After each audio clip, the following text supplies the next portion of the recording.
I mean, people from outside the area thought the music scene that was in Lebanon was the greatest thing in the world. Lebanon, Kentucky, the county seat of Marion County, was once a music mecca, attracting audiences from far beyond the county line to catch an eye-popping array of performing musicians. You had the Club Cherry on what was then Water Street, and then you had places like the Jane Todd Inn, the Club 68, the Golden Horseshoe, and there were others, but they were a little bit before my time. But part of the deal with Lebanon was everything from Lebanon to Richmond, Lebanon to Bowling Green, and Lebanon to the Tennessee line was dry. The clubs in Lebanon packed in audiences eager to cut loose. But throughout the 1950s, 60s, and 70s, it was more than legal alcohol that brought crowds. And Lebanon was one of the stops on the Chitlin circuit. The Chitlin circuit grew largely out of Jim Crow America, when segregated towns and businesses forced black entertainers to only find work in welcoming or otherwise hospitable venues around the U.S.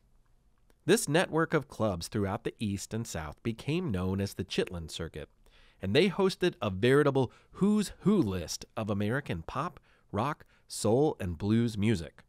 The list of performers who came through Lebanon would make any music lover's jaw drop today.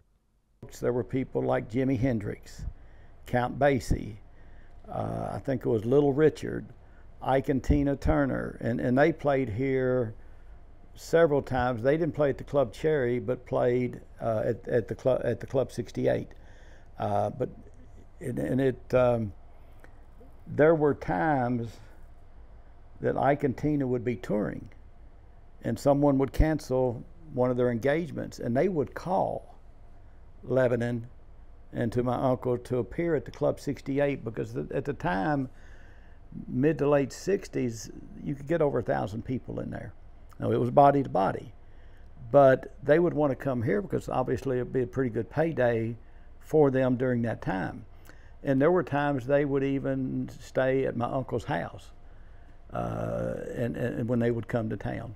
But the list doesn't end with Ike and Tina Turner. Lebanon also hosted Otis Redding, James Brown, Chuck Berry, Sam and Dave, Ray Charles, and more. But by the 1970s, most of the heralded music scene had dried up. It was just a good time for everybody. And now that that's gone, you know, and for heritage purposes and to pass on to the next generations, that kind of stuff, the next generations won't know that kind of Lebanon. Now, we've progressed. There's a lot of good industry here, good paying jobs here, but the places like that and the characters that we had, they don't exist anymore, which is kind of it's kind of difficult sometimes to think about all that, and because of what people think of Lebanon and what a fun place it was back in the day.